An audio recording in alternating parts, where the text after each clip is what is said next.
Hello दोस्तों, मैं रवि कुशवाहा एक बार फिर से स्वागत करता हूं अपने यूट्यूब चैनल काव्या इंस्टीट्यूट पर। तो दोस्तों, आज वन डायमेंशन मोशन का हम लेक्चर नंबर 4 करेंगे। वन डायमेंशन मोशन का लेक्चर नंबर जो यानी कि पहला लेक्चर किया था जिसमें हमने डिस्टेंस के बारे में पढ़ा था और दूसरे लेक्चर में उसके बनने वाले क्वेश्चन को देखा था। आज हम अगला लेक्चर कर रहे हैं जिसमें हम देखेंगे क्या एक्सीलरेशन। क्या देखेंगे? एक्सीलरेशन। तो आज एक्सीलरेशन को हम जड़ से खत्म करेंगे, यानी कि जिससे एक्सीलरेशन से जो भी क्वेश्चन बनते हैं वो सारे क्वेश्चन को देखेंगे। तो आज हम पढ़ेंगे एक्सीलरेशन। क्या? एक्सीलरेशन यानी कि त्वरण। तो देखो त्वरण क्या होता है। सबसे पहले त्वरण की डेफिनेशन क्या होती है। तो देखो त्वरण बराबर होता है, यानी कि त्वरण बराबर होता है वेग में परिवर्तन की दर, वेग में परिवर्तन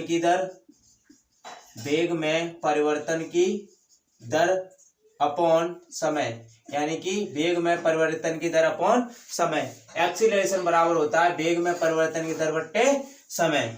अब इसकी यूनिट की बात करते हैं। तो यूनिट क्या होती है। तो देखो यूनिट क्या होती है। इसकी यूनिट देखें तो यूनिट इक्वल टू वेग का क्या होता है मीटर प्रति सेकंड, और नीचे क्या है वेग का होता है मीटर प्रति सेकंड, और नीचे क्या है सेकंड। यहाँ पे पहुंचा है तो क्या हो जाएगा मीटर प्रति सेकंड स्क्वायर। क्या हो जाएगा मीटर प्रति सेकंड स्क्वायर। तो यूनिट क्या बनी इसकी मीटर प्रति सेकंड स्क्वायर। क्या बनी मीटर प्रति सेकंड स्क्वायर। अब इसकी बात करते हैं सीजीएस यूनिट की। किसकी बात करते हैं? सीजीएस यूनिट की। तो इसकी सीजीएस यूनिट क्या होती है? सीजीएस यूनिट क्या होती है? मीटर का क्या हो जाएगा सेंटीमीटर, और सेकंड का सेकंड ही। तो सीजीएस यूनिट क्या बनी सेंटीमीटर प्रति सेकंड स्क्वायर, सेंटीमीटर प्रति सेकंड स्क्वायर। अगर बात करें इसकी जो डायमेंशन यानी कि विमा की, किसकी डायमेंशन यानी कि विमा की बात करें, किसकी विमा की। तो विमा क्या होती है ये क्या मीटर किसका लंबाई का, मीटर किसका मतलब लंबाई। तो क्या लंबाई के लिए L1, क्या L1। नीचे क्या है T, नीचे सेकंड किसका है टाइम का, तो यानी टी स्क्वायर। ऊपर लाएंगे तो किसका हो जाएगा माइनस का, किसका हो जाएगा माइनस का। अगर इसे ऐसे ना लिख के ऐसे भी लिख सकते हैं कि m की पावर 0 L की पावर 1 माइनस टी की पावर माइनस के 2, ऐसे भी लिख सकते हैं। अगर बात करें कि त्वरण राशि कैसी है, ये भी पूछ सकता है कि जो त्वरण है वो राशि कैसी है, यानी कि क्वांटिटी कैसी है। तो उसकी है जो सदिश राशि। जो त्वरण है वो कैसी राशि है? सदिश राशि। क्यों है? क्योंकि सदिश राशि की डेफिनेशन ये कहती है जिसमें मैग्नीट्यूड हो यानी परिमाण हो, डायरेक्शन हो, और जो सदिश योग के नियम का भी पालन करना चाहिए। किसका? सदिश योग के नियम का भी पालन करनी चाहिए। तो वो क्या होती है? सदिश राशि। क्या होती है? सदिश राशि। तो देखो यानी कि त्वरण बराबर क्या होता है वेग में परिवर्तन की दर प्रति समय, वेग में परिवर्तन की दर प्रति समय, यानी कि एक निश्चित समय अंतराल में जो वेग में परिवर्तन की दर होती है उसे क्या कहते हैं? त्वरण कहते हैं। अगर बात करें इसकी यूनिट की, यानी कि ऐसा यूनिट बात करें त्वरण की ऐसा यूनिट की, तो ऐसा यूनिट क्या होता है मीटर प्रति सेकंड स्क्वायर। क्या होता है? मीटर प्रति सेकंड स्क्वायर। सीजीएस यूनिट क्या होता है? सेंटीमीटर प्रति सेकंड स्क्वायर, सेंटीमीटर प्रति सेकंड स्क्वायर। बात करें डायमेंशन की तो L1 टी की पावर माइनस के 2, L1 टी की पावर माइनस के 2। बात करें राशि की तो राशि कैसी होती है? सदिश राशि। यहाँ पे एक क्वेश्चन और बनता है, यानी कि इसकी डायरेक्शन पूछ लेता है। क्या? दिशा, यानी कि त्वरण की दिशा क्या होती है। तो जो त्वरण की दिशा होती है वो वेग में परिवर्तन की दिशा के बराबर होती है। क्या? वेग में परिवर्तन की दिशा, यानी कि जिस दिशा में वेलोसिटी चेंज होगी वही दिशा किसकी होगी? त्वरण की। वही दिशा किसकी होगी? त्वरण की। तो त्वरण क्या होता है? एक निश्चित समय अंतराल में त्वरण होता है, एक निश्चित समय अंतराल में, यानी कि निश्चित समय अंतराल में जो वेग में परिवर्तन की दर होती है उसे क्या कहते हैं? त्वरण, यानी कि एक्सीलरेशन कहते हैं। अगर इसका ऐसा यूनिट पूछ ले तो मीटर प्रति सेकंड स्क्वायर, और मीटर प्रति सेकंड स्क्वायर आया कैसे था? क्योंकि वेग में परिवर्तन की दर प्रति समय, वेग की यूनिट क्या होती है? मीटर प्रति सेकंड, और नीचे सेकंड मल्टीप्लाई मीटर प्रति सेकंड स्क्वायर। अगर इसकी बात करें सीजीएस यूनिट की तो मीटर का सेंटीमीटर, और नीचे सेकंड स्क्वायर यानी सेंटीमीटर प्रति सेकंड स्क्वायर। अगर इसके डायमेंशन की बात करें तो क्या होती है? L1 टी की पावर माइनस के 2। अगर इसकी बात करें उसकी राशि कैसी है, तो ये राशि कैसी है? सदिश राशि। कैसी राशि है?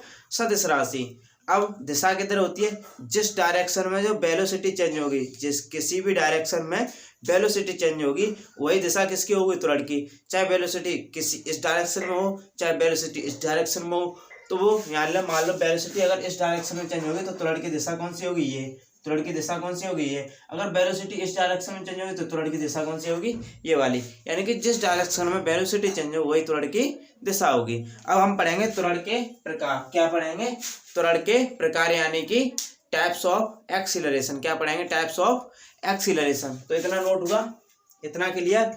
अब पढ़ेंगे टाइप्स ऑफ एक्सीलरेशन। तो इतना क्लियर इरेज करें। अब पढ़ेंगे टाइप्स ऑफ एक्सीलरेशन।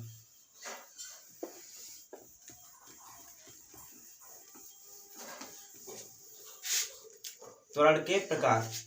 क्या पढ़ेंगे, त्वरण के प्रकार, type of acceleration, types of acceleration यानी कि त्वरण के प्रकार। क्या पढ़ेंगे, त्वरण के प्रकार। तो त्वरण के प्रकार कितने होते हैं, 4 प्रकार के, यानी कि त्वरण के जो प्रकार होते हैं वो कितने होते हैं, जनरली 4 प्रकार होते हैं। कितने प्रकार के, 4 प्रकार के। नंबर 1 तात्क्षणिक त्वरण। क्या, तात्क्षणिक त्वरण। जो नंबर 1 होता है वो क्या होता है, तात्क्षणिक त्वरण। क्या होता है, तात्क्षणिक त्वरण।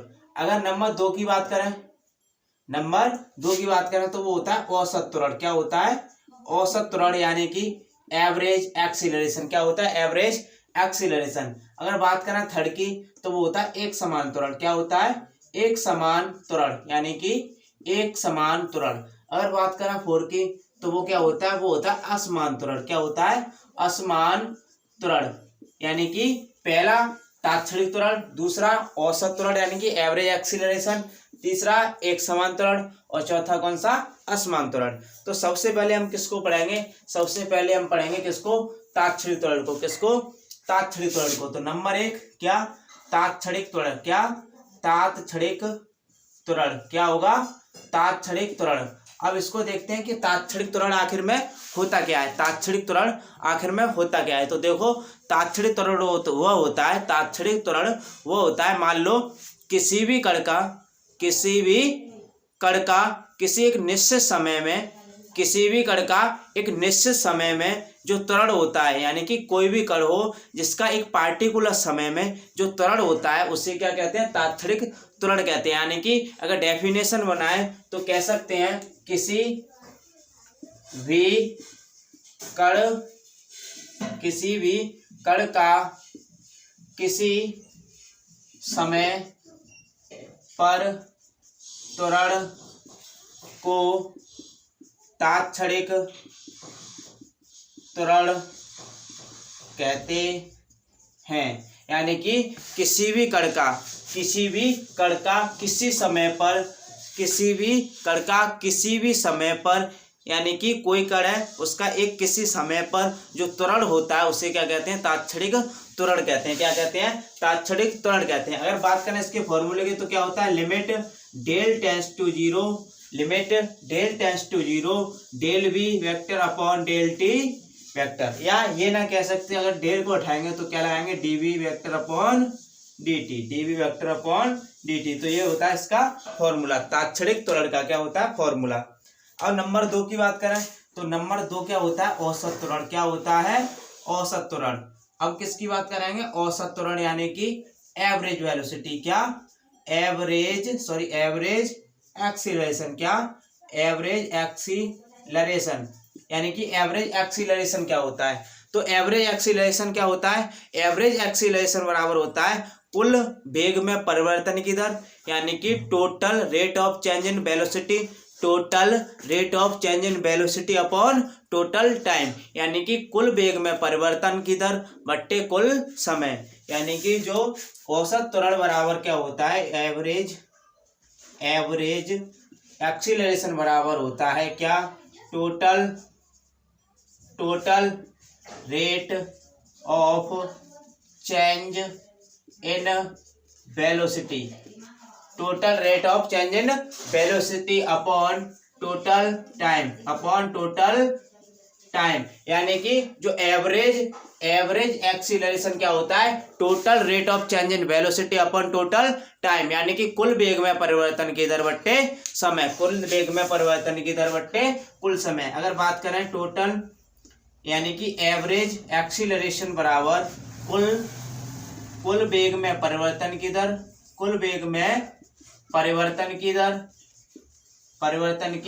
दर अपॉन कुल समय, क्या अपॉन कुल समय, यानी कि जो एवरेज एक्सीलरेशन बराबर होता है क्या होता है, कुल वेग में परिवर्तन की दर बट्टे कुल समय। अगर हम इसकी बात करें एवरेज एक्सीलरेशन की यूनिट की, एवरेज एक्सीलरेशन की यूनिट की बात करें तो जो यूनिट त्वरण की होती है, जो भी यूनिट त्वरण की होती है वही किसकी होती है, एवरेज एक्सीलरेशन की होती है। जैसे इसकी यूनिट क्या थी, एक्सीलरेशन की यूनिट थी मीटर प्रति सेकंड, क्या थी, मीटर प्रति सेकंड स्क्वायर। तो देखो यहाँ से निकालेंगे, ये भी तो है total rate of change in velocity, यानी कि किसकी, वेग की यूनिट तो क्या होती है, वेग की मीटर प्रति सेकंड, और नीचे क्या है, समय, समय की भी सेकंड, तो सेकंड से सेकंड मल्टीप्लाई मीटर प्रति सेकंड स्क्वायर, तो इसकी भी यूनिट क्या होगी, मीटर प्रति सेकंड स्क्वायर। अगर इसकी भी सीजीएस यूनिट पूछे तो वो भी क्या होगी, सेंटीमीटर प्रति सेकंड स्क्वायर। अगर पूछ ले तुमसे डायमेंशन पूछ ले इसकी, क्या डायमेंशन बराबर क्या होगी, L1 टी की पावर माइनस के, तो वो भी त्वरण के बराबर होगी। अगर राशि पूछ ले तो राशि भी क्या होगी, सदिश राशि, यानी कि जो औसत त्वरण है वो राशि कैसी है, एक सदिश राशि है। कैसी राशि है, सदिश राशि है। तो औसत त्वरण की यूनिट पूछ सकता है, सीजीएस यूनिट पूछ सकता है और राशि पूछ सकता है। तो जो भी त्वरण होता है वैसे ही क्या होती है, औसत त्वरण होती है, वो भी सदिश राशि, ये भी सदिश राशि होती है। अगर इसका भी सीजीएस मात्रक देखें तो सेंटीमीटर प्रति सेकंड स्क्वायर, त्वरण का भी सीजीएस सेंटीमीटर प्रति सेकंड स्क्वायर होता है।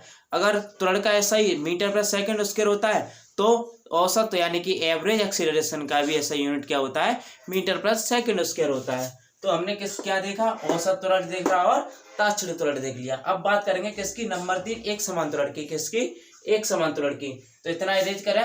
अब इसका एक फॉर्मूला वो पूछ लेता है कभी कभी, जो औसत त्वरण का है वो कभी कभी फॉर्मूला वो पूछ लेता है। फॉर्मूला क्या होता है तो देखो यहाँ पे नोट करता हूँ, फॉर्मूला नंबर 3 देखेंगे, उसके बाद एक समान त्वरण। तो औसत त्वरण का अगर फॉर्मूला पूछ ले तो एवरेज एक्सीलरेशन बराबर होता है del v upon del t, del v upon del t, या पूछ ले ये भी दे सकता है V2 अपॉन V2 माइनस के V1 upon T, V2 minus के V1 अपॉन टी। तो एवरेज जो एवरेज एक्सीलरेशन होता है उसका ये भी फॉर्मूला होता है। तो एवरेज एक्सीलरेशन क्लियर, और क्या, तात्क्षणिक एक्सीलरेशन क्लियर। अब क्या पढ़ेंगे, नंबर 3 एक समान एक्सीलरेशन। क्या पढ़ेंगे, नंबर 3 एक समान एक्सीलरेशन। तो देखो नंबर 3 एक समान एक्सीलरेशन क्या होता है, यानी कि जो एक समान एक्सीलरेशन होता है वो क्या होता है, नंबर 3 एक समान त्वरण, एक समान त्वरण क्या होता है, एक समान त्वरण क्या होता है। तो देखो एक समान त्वरण क्या होता है, एक समान त्वरण वो त्वरण होता है, एक समान त्वरण में एक समान त्वरण की कंडीशन कहती है कि इसमें जो दिशा होती है यानी कि डायरेक्शन और मैग्नीट्यूड, दो चीजों का खेल होता है। किसका, नंबर 1 डायरेक्शन और नंबर 2 मैग्नीट्यूड, यानी कि दिशा और परिमाण का। एक समान में असमान में केवल दो चीजों का खेल होता है, डायरेक्शन और मैग्नीट्यूड। किसका, डायरेक्शन और मैग्नीट्यूड। एक समान त्वरण वो त्वरण होता है जिसमें डायरेक्शन और मैग्नीट्यूड दोनों समान होते हैं। एक समान त्वरण में दोनों समान होते हैं, क्या, डायरेक्शन और मैग्नीट्यूड, यानी कि एक समान त्वरण में जो मैग्नीट्यूड भी क्या होगा, समान होगा। मैग्नीट्यूड या बोल सकते हैं परिमाण, क्या बोल सकते हैं, परिमाण। ये कैसा होगा, समान होगा। कैसा होगा, समान होगा। अगर बात करें डायरेक्शन की, किसकी, डायरेक्शन की, यानी कि दिशा, तो ये भी कैसी होगी, समान होगी। कैसी होगी, समान। यानी कि एक समान त्वरण में क्या होता है, मैग्नीट्यूड और डायरेक्शन दोनों कैसी होती हैं, सेम। मैग्नीट्यूड और डायरेक्शन सेम होती हैं दोनों, तो वो क्या, कौन सा त्वरण होगा, एक समान त्वरण। अगर हम बात करें नंबर 4 की, किसकी, नंबर 4 की, असमान त्वरण। क्या, असमान त्वरण। तो असमान त्वरण क्या होता है, असमान त्वरण का होता है। तो असमान त्वरण की कंडीशन कहती है कि मैग्नीट्यूड क्या, मैग्नीट्यूड और डायरेक्शन, मैग्नीट्यूड और डायरेक्शन, जो मैग्नीट्यूड और डायरेक्शन इन दोनों में कैसी नहीं होती है, इन दोनों में समान नहीं होती है, समान नहीं होती है। तो वो कौन सा त्वरण होगा, असमान त्वरण। कौन सा होगा, असमान त्वरण। यानी कि एक समान त्वरण की क्या कहलाती है, जिसमें मैग्नीट्यूड और डायरेक्शन दोनों समान हो, लेकिन जो असमान त्वरण की कंडीशन कहती है उसमें मैग्नीट्यूड और डायरेक्शन दोनों समान नहीं होते हैं, यानी कि बदल जाते हैं, तो वो क्या होगा, असमान त्वरण। क्या होगा, असमान त्वरण। तो यानी कि हमने त्वरण के चारों प्रकारों को पढ़ लिया, यानी कि टाइप्स ऑफ एक्सीलरेशन के जो टाइप्स थे वो हमने सारे पढ़ लिए। पहला क्या देखा, त्वरण देखा। त्वरण क्या होता है, वेग में परिवर्तन की दर बटे समय, यानी कि एक निश्चित समय अंतराल में जो वेग में परिवर्तन होता है उसे क्या कहते हैं, त्वरण कहते हैं। अगर त्वरण का सीजीएस यूनिट देखें तो क्या होता है, सीजीएस होता है सेंटीमीटर प्रति सेकंड स्क्वायर। अगर ऐसा यूनिट पूछ ले तो क्या होता है, मीटर प्रति सेकंड स्क्वायर। अगर उसी की डायमेंशन पूछ ले तो क्या होती है, L1 टी की पावर -2। अगर त्वरण राशि कैसी होती है, तो त्वरण राशि होती है सदिश राशि। कैसी होती है, सदिश। त्वरण की डायरेक्शन किधर होती है, तो वेग में परिवर्तन की डायरेक्शन होती है। जिस दिशा में वेग चेंज होगा उसी दिशा में त्वरण की दिशा होगी। टाइप्स ऑफ एक्सीलरेशन कितने प्रकार के होते हैं, टाइप्स ऑफ एक्सीलरेशन 4 प्रकार के होते हैं। कितने प्रकार के, 4 प्रकार के। नंबर 1 कौन सा होता है, तात्क्षणिक त्वरण। तात्क्षणिक त्वरण क्या कहलाता है कि किसी भी कण का किसी समय पर, किसी भी कण का एक पार्टिकुलर टाइम पर जो त्वरण होता है उसे कहते हैं तात्क्षणिक त्वरण। क्या कहते हैं, तात्क्षणिक त्वरण। और नंबर 2 औसत त्वरण यानी कि एवरेज एक्सीलरेशन। तो एवरेज एक्सीलरेशन बराबर होता है total rate of change in velocity upon total time, यानी कि कुल वेग में परिवर्तन की दर बट्टा कुल समय। तो इसका जो यूनिट, डायमेंशन और सीजीएस यूनिट किसके बराबर होता है, त्वरण के बराबर। फॉर्मूला था तो मैंने लिखा दिया था तुम्हें।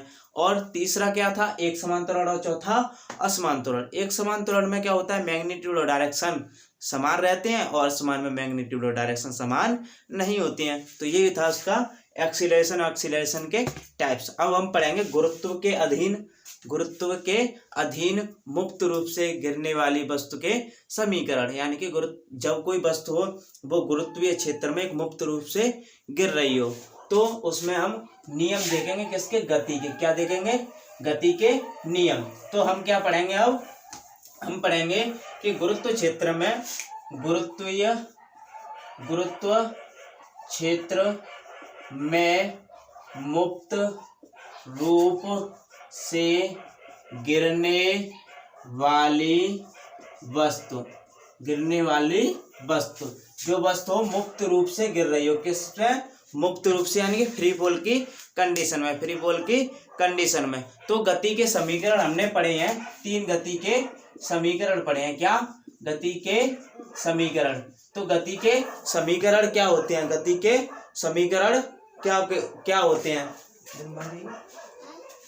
गति के समीकरण क्या होते हैं। तो गति के समीकरण, पहला समीकरण क्या होता है हमारा, एक पहला समीकरण होता है b बराबर u प्लस ए टी। क्या होता है, b बराबर u प्लस ए टी। जो गति के समीकरण होते हैं, पहला समीकरण क्या होता है, b बराबर u प्लस ए टी। लेकिन एक बात यह ध्यान रखना, क्या, एक बात ध्यान रखना, जो गुरुत्व क्षेत्र में जो त्वरण होता है, गुरुत्व क्षेत्र में जो त्वरण होता है वो ए त्वरण नहीं होता है। क्या होता है, जी। यानी कि ए के स्थान पर क्या लेंगे, जी। ध्यान से देखना, यहाँ से क्वेश्चन पुट ऑफ होता है।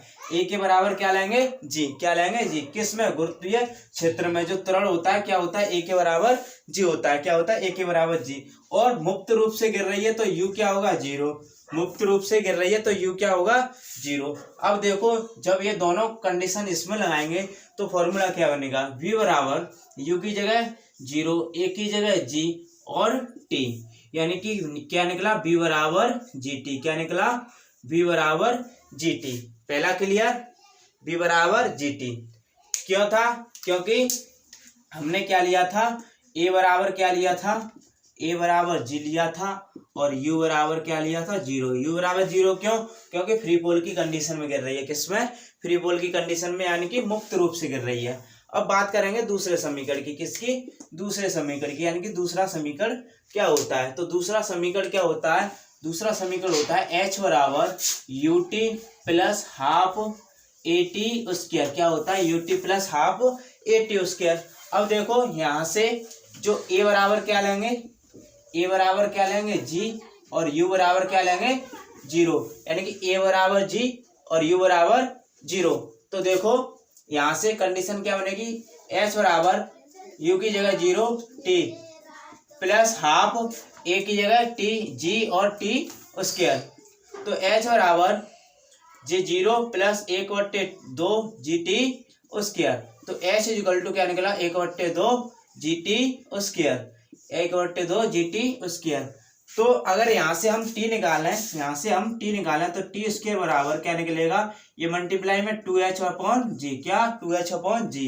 तो टी बराबर क्या निकलेगा 2h/g और अंडररूट। ये क्या था, यहीं से क्वेश्चन बनता है, यहीं से क्वेश्चन बनता है। क्या बनता है, क्योंकि जो ये है ना टी की वैल्यू, ये क्या है समय का, किसका समय, तो नोट पॉइंट निकले ना, नोट पॉइंट।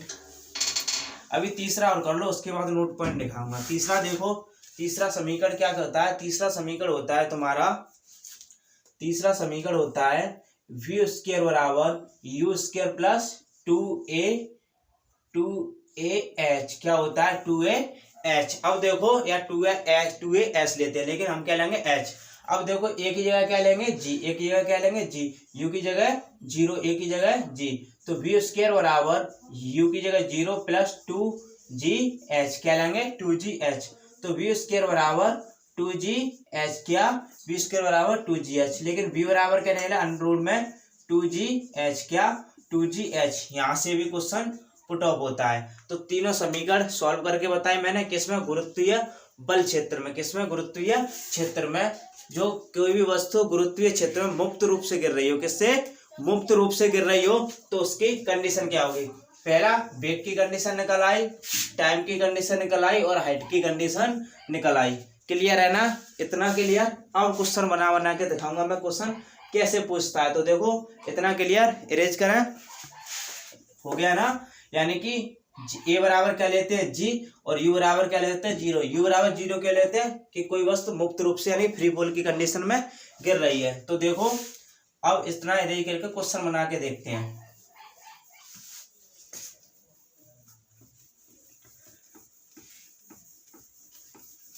देखो क्वेश्चन बनाएंगे, सबसे पहला नोट पॉइंट, क्या, सबसे पहला नोट पॉइंट क्या है कि मान लो अगर तुमसे पूछ ले मुक्त रूप से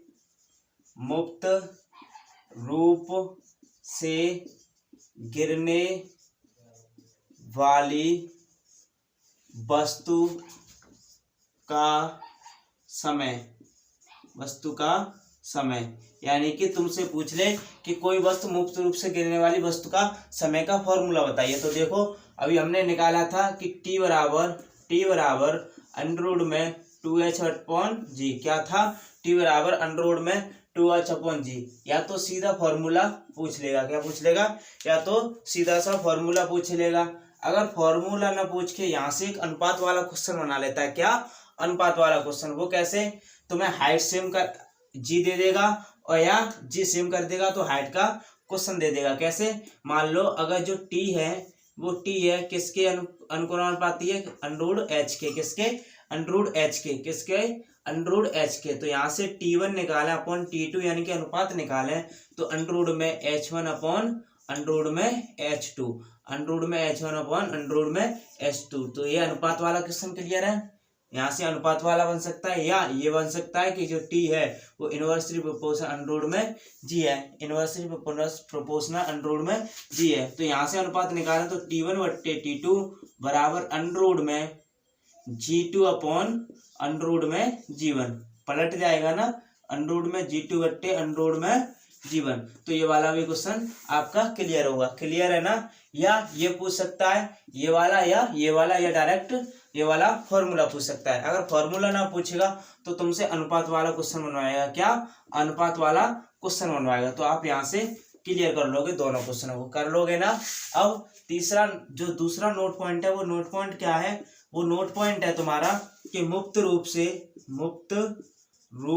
से गिरने वाली वस्तु की ऊंचाई, क्या, वस्तु की ऊंचाई, मुक्त रूप से गिरने वाली वस्तु की ऊंचाई क्या होती है। तो देखो वस्तु की ऊंचाई क्या होती है, तो h बराबर 1/2 GT स्क्वायर। अभी हमने पीछे सॉल्व की थी, h बराबर 1/2 GT स्क्वायर। कहाँ से आई है, क्योंकि h बराबर क्या था हमारा UT plus half GT square ही तो लिया था, एक ही जगह जी लिया था, और u की जगह क्या लेगा 0, तो UJ0 1/2 GT स्क्वायर।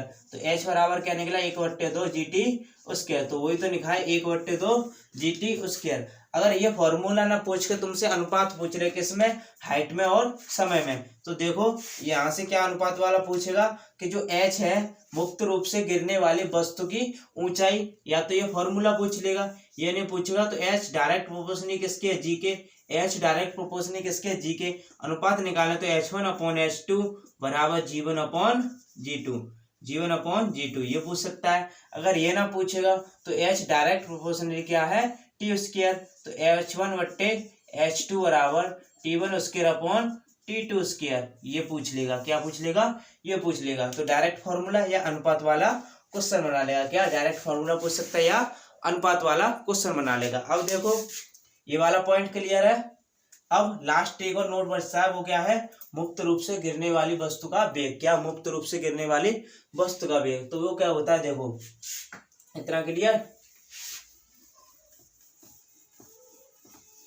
मुक्त रूप से गिरने वाली वस्तु का वेग, क्या मुक्त रूप से गिरने वाली वस्तु का वेग। नोट नंबर अगला, मुक्त रूप से गिरने वाली वस्तु का वेग, यानी कि जो मुक्त रूप से गिरने वाली वस्तु का वेग क्या होता है, मुक्त रूप से गिरने वाली वस्तु का वेग क्या होता है। तो अभी हमने पीछे फॉर्मूला निकाला था किससे, v बराबर u प्लस क्या निकाला था, at, ये क्या होता है, गति का पहला समीकरण, क्या होता है, गति का पहला समीकरण। जब वस्तु मुक्त रूप से गिर रही होती है तो u की वैल्यू कितनी होती है, 0, कितनी होती है, 0, प्लस अगर गुरुत्वीय बल क्षेत्र में त्वरण लेना होता है तो क्या लेते हैं, जी, ए की जगह क्या लेंगे, जी, तो बराबर क्या लेगा, क्या हुआ, u बराबर gt। लेकिन इससे हमें वेग नहीं मिल रहा, इससे हमें वेग नहीं मिल रहा, कैसे नहीं मिल रहा, क्योंकि यहाँ से हमें क्या मिलेगा, v बराबर gt, क्या मिलेगा, v बराबर gt, यहाँ से हमें वेग नहीं मिल रहा। लेकिन वेग किस फॉर्मूले से मिलेगा, एक फॉर्मूला और होता है, v स्क्वायर बराबर u स्क्वायर प्लस 2ah, क्या होता है, 2ah। अब तुम कह रहे होंगे s की जगह h क्यों लिया, h की जगह हमने h लिया क्योंकि हाइट के कारण हमें निकालना पड़ेगा, क्या, हाइट के कारण। अब देखो मुक्त रूप से गिरेगा तो v स्क्वायर बराबर u की जगह 0 प्लस 2 a की जगह g और h, क्या, g और h। अब देखो v स्क्वायर बराबर क्या निकला, 2gh, v स्क्वायर बराबर क्या निकला, 2gh, तो v बराबर क्या निकला, अंडर रूट में 2gh। तो मुक्त रूप से गिरने वाली वस्तु का जो समीकरण निकला वो क्या निकला, अंडर रूट में 2gh, क्या निकला, अंडर रूट में 2gh। अब देखो यहाँ से v बराबर अंडर रूट में 2gh, तो ये क्या निकला, मुक्त रूप से गिरने वाली वस्तु का वेग, मुक्त रूप से गिरने वाली वस्तु का वेग। अब कंडीशन क्या बनती है, यहाँ से कंडीशन बनती है कि मुक्त रूप से गिरने वाली वस्तु का जो वेग है वो इनवर्सली प्रोपोर्शनल अंडर रूट में जी के, क्या है, इनवर्सली प्रोपोर्शनल अंडर रूट में जी के, यानी कि v1/v2 अनुपात पूछ ले तो अंडर रूट में g1/g2, अंडर रूट में g1/g2। अगर ये ना पूछे, एक और क्या बनना है, जो v है इनवर्सली प्रोपोर्शनल अंडर रूट में h के, तो v1/v2 बराबर अंडर रूट में h1/अंडर रूट में h2, यानी कि हाइट और मुक्त रूप से गिरने वाले वेग में जो अनुपात पूछ ले तो ये वाला, और मुक्त रूप से गिरने वाले वेग में और किसमें, स्मॉल जी में पूछ ले तो ये वाला। और इसमें एक नोट पॉइंट है कि जो मुक्त रूप से गिरने वाला जो वेग है वो कभी भी मास पर यानी कि द्रव्यमान पर निर्भर नहीं करता है, द्रव्यमान पर निर्भर नहीं करता है, द्रव्यमान पर निर्भर नहीं करता है। क्यों नहीं करता है, तो मैं इस फॉर्मूले में कहीं पर भी मास दिखाई दे रहा है, यानी कि द्रव्यमान दिखाई दे रहा है, नहीं दिखाई दे रहा ना, तो जो मुक्त रूप से गिरने वाला जो वेग है वो किस पर निर्भर नहीं करता, द्रव्यमान पर निर्भर नहीं करता है। यही कारण है कि जब दो, एक हल्का पिंड और एक भारी पिंड, इसका भी द्रव्यमान m और इसका कैपिटल M, इसका स्मॉल m और इसका कैपिटल M, मान लो ये 50 kg का है और ये 100 kg का है, कितना, ये 50 kg का, ये 100 kg का। जब समान हाइट से छोड़े जाते हैं, कितनी, समान ऊंचाई से छोड़े जाते हैं, तो ये पृथ्वी पर समान समय अंतराल में पहुंचेंगे, क्या, समान समय में, यानी कि एक साथ पहुंचेंगे, एक साथ पहुंचेंगे, क्या पहुंचेंगे, एक साथ पहुंचेंगे। क्यों, क्योंकि उसकी जो वेलोसिटी होती है, यानी कि जो वेग होता है, मुक्त रूप से गिरने वाला वेग, वो कभी भी किस पर निर्भर नहीं करता, मास पर निर्भर नहीं करता है। तो हल्का हो या भारी, दोनों क्या पहुंचेंगे, समान समय में पहुंचेंगे, ना कि भारी वाला पहले, यानी कि क्या पहुंचेंगे, दोनों समान समय में पहुंचेंगे। तो आज हमने त्वरण से बनने वाले सारे क्वेश्चनों को किया है। एक दो नोट पॉइंट या फैक्ट रह गए होंगे, उन्हें हम कल की वीडियो में करके कल इस चैप्टर को फिनिश कर देंगे, यानी कि 2-3 फैक्ट्स और बचे हैं, उन्हें हम कल की वीडियो में करेंगे। आज के लिए इतना ही, और कल इस चैप्टर को समाप्त करके अगला चैप्टर क्या स्टार्ट कर लेंगे, सर्कुलर मोशन। क्या कर लेंगे, सर्कुलर मोशन। तो ध्यान रहे, इस वीडियो को देख के बाद में लाइक शेयर एंड कमेंट कीजिए, जिससे हमें भी पता चले कि कहाँ पर गलतियाँ हो रही हैं। तो थैंक यू। जय हिंद, जय भारत। जय हिंद, जय भारत।